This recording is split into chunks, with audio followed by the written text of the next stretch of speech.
आप सभी का मेरे चैनल पर बहुत बहुत स्वागत है। आज हम 24 अवतारों में श्री राम अवतार की कथा सुनेंगे। तो राम अवतार की कथा सुनाने से पहले आप लोगों से मेरी प्रार्थना है, प्लीज मेरे चैनल को शेयर एंड सब्सक्राइब करें। चलिए कथा प्रारंभ करते हैं। जब जब होई धर्म की हानि, बाढ़हि असुर अधम अभिमानी, करहि अनीति जाय नहीं बरनी, सीदहि विप्र धेनु सुर धरनी, तब तब प्रभु धरहि विविध शरीरा, हरहि कृपा निधि सज्जन पीरा। अपनी इस प्रतिज्ञा के अनुसार अकारण करुण वरुणालय भक्त वत्सल भगवान श्री रामचंद्र जी 4 रूप धारण करके श्री अयोध्यापति चक्रवर्ती महाराज अधिराज श्री दशरथ जी के पुत्र के रूप में चैत्र शुक्ल रामनवमी को अवतरित हुए। महारानी कौशल्या जी की कुक्षी से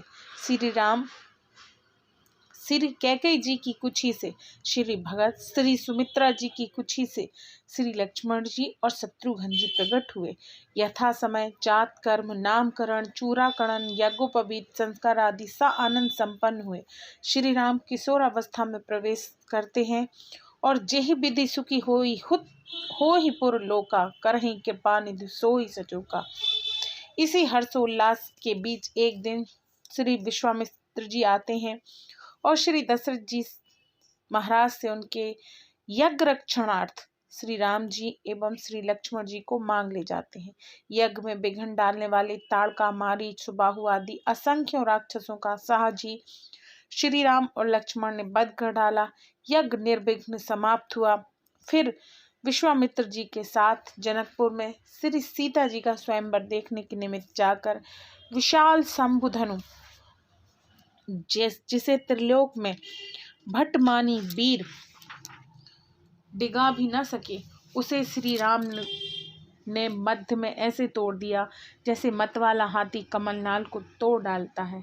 पश्चात यह शुभ समाचार पाकर श्री अयोध्या भेजा गया और श्री दशरथ जी आए और बारात लेकर श्री राम के ब्याह के लिए, परंतु ब्याह हो गया 4 राजकुमारों का।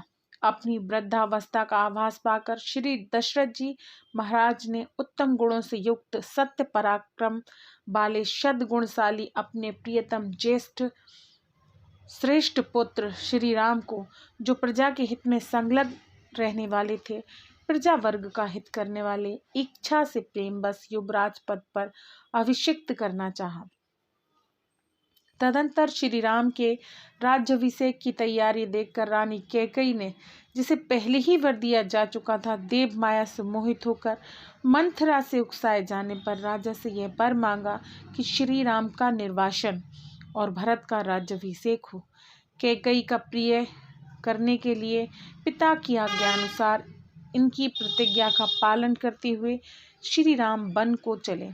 विदेह वंश बैजंती, मिथिलेश्वर राजनंदिनी श्री राम प्रिया श्री जानकी एवं सुमित्रा नंदन लक्ष्मण भी प्रेम बस प्रभु के साथ चल दिए। उस समय पिता श्री दशरथ जी ने अपना सारथी भेजकर उस एवं पूर्ववासियों ने स्वयं साथ जाकर दूर तक उनका अनुसरण किया। श्री श्रृंगवेरपुर में गंगा तट पर अपने प्रिय सखा निषादराज गुह के पास पहुंचकर धर्मात्मा श्री राम ने सारथी सुमंत जी को अयोध्या के लिए विदा कर दिया। निषादराज गुह लक्ष्मण और सीता के साथ श्री राम मार्ग में बहुत जल वाली अनेकों नदियों को पार करके एक वन से दूसरे वन को गए। महर्षि भारद्वाज जी का दर्शन कर गुह को वापस उन्होंने महर्षि वाल्मीकि जी का दर्शन किया और उनकी आज्ञा से चित्रकूट पहुंचकर वहां वे तीनों देवता और गंधर्वों के समान वन में नाना प्रकार की लीलाएं करते हुए एक रमणीय पर्णकुटी बनाकर उसमें सा आनंद रहने लगे। पुत्र शोक में श्री दशरथ जी ने स्वर्ग गमन के पश्चात श्री वशिष्ठ आदि प्रमुख ब्राह्मणों द्वारा राज्य संचालन के लिए नियुक्त किए जाने पर भी महाबलशाली वीर भरत ने राज्य की कामना न करके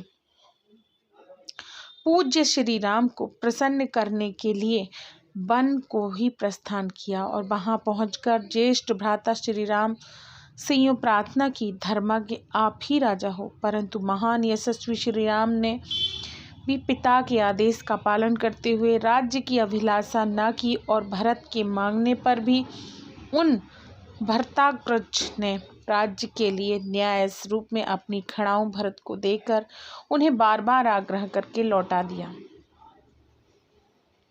श्री भरत ने श्री राम के चरणों का स्पर्श किया और श्री राम के आगमन की प्रतीक्षा करते हुए वे नंदीग्राम में रहकर राजकार्य संभालने लगे। श्री भरत के लौट आने पर सत्प्रतिज्ञ श्री राम ने वहां पर नागरिकों का पुनः आना जाना देखकर उनसे बचने के लिए दंडकारण्य में प्रवेश किया।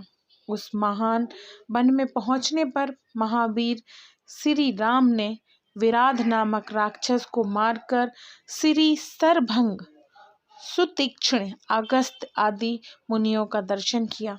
श्री राम ने दंडकारण्यवासी अग्नि के समान तेजस्वी उन ऋषियों को राक्षसों को मारने का वचन दिया और संग्राम में उनके वध की प्रतिज्ञा की। इसके पश्चात वहां ही रहते हुए श्री राम ने इच्छा अनुसार रूप बनाने वाली जन स्थान निवासिनी शूर्पणखा नाम की राक्षसी को लक्ष्मण के द्वारा उसके नाक कान काटकर कुरूप कर दिया।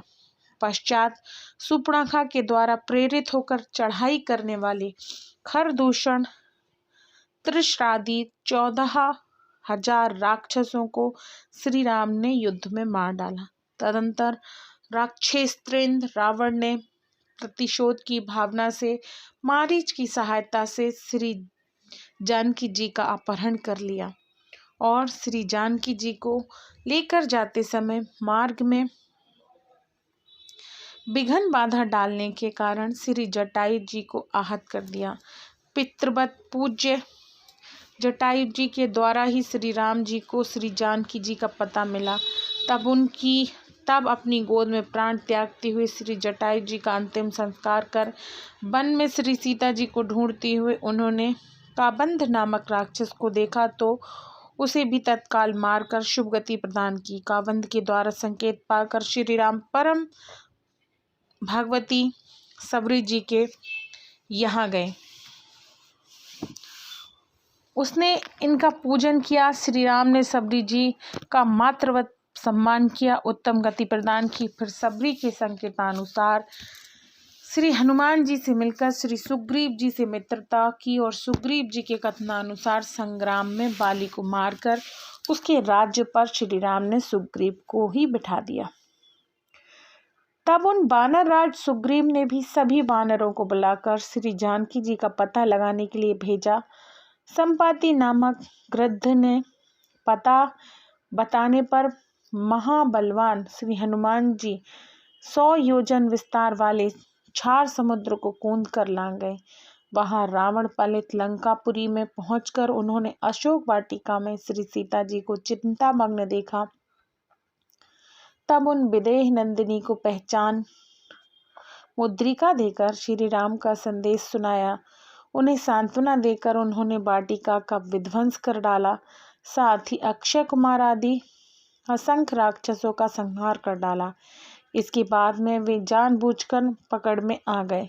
श्री ब्रह्मा जी के वरदान से अपने को ब्रह्मपाश से छूटा हुआ जानकर भी वीर हनुमान जी ने अपने को बांधने वाले उन राक्षसों का अपराध स्वेच्छानुसार सह लिया। तत्पश्चात मिथिलेश कुमारी सीता के स्थान के अतिरिक्त समस्त लंका को जलाकर वे महाकपि श्री हनुमान जी श्री राम को प्रिय संदेश सुनाने के लिए लंका से लौट आए और श्री राम जी की प्रदक्षिणा कर श्री जानकी जी का पता बताया। इसके अंतर्गत असंख्य वानर सेना को साथ लेकर श्री राम ने महासागर के तट पर सूर्य के समान तेजस्वी बाणों से समुद्र को क्षुब्ध किया। तब नंदीपति समुद्र ने अपने को प्रकट कर दिया। फिर समुद्र के ही कहने से श्री राम ने नल नील से पुल का निर्माण कराया। उसी पुल से लंकापुरी में जाकर रावण को सदल बल मारकर भगवान राम ने श्री जानकी जी को प्राप्त किया। साध्वी सीता ने अपनी अग्नि परीक्षा दी। इसके बाद अग्नि के कहने से श्री राम ने सीता जी को निष्कलंक माना। महात्मा श्री रामचंद्र के इन कर्म से देवता और ऋषियों सहित चराचर त्रिभुवन संतुष्ट हो गया। फिर सभी देवताओं से पूजित होकर श्री राम बहुत प्रसन्न हुए और राक्षस राज विभीषण को लंका के राज्य पर अभिषिक्त करके तथा स्वयं देवताओं से वर पाकर मरे हुए वानरों को जीवन दिलाकर अपनी सभी साथियों के साथ पुष्पक विमान पर चढ़कर अयोध्या के लिए प्रस्थित हुए। भारद्वाज मुनि के आश्रम में पहुंचकर उन्होंने सबको आराम कर देने वाले सत्य पराक्रमी श्री राम ने भरत के पास हनुमान जी को भेजा। पुनः श्री हनुमान जी से श्री अवध का समाचार पाकर भारद्वाज आश्रम से अयोध्या के लिए प्रस्थित हुए। अयोध्या पहुंचकर श्री अवध वासियों ने के उमड़ते हुए अनुराग को देखकर पश्चात श्री वशिष्ठ जी के आदेशानुसार शुभ घड़ी में श्री राम भद्रजू राज सिंहासन पर बैठे। श्री राम जी के सिंहासन पर बैठते ही त्रिलोक परम आनंदित हो गया। भगवान श्री राम ने सुदीर्घ काल तक पृथ्वी पर अभूतपूर्व सुशासन स्थापित किया। उनके राज्य में प्रजा मात्र तापत्र से सर्वथा मुक्त थी। आज भी राम राज्य को आदर्श माना जाता है। ये थे हमारे 24 अवतार में से 7वें अवतार श्री राम की कथा। अब मिलते हैं 24 अवतारों में से 8वें अवतार श्री कृष्ण की कथा में।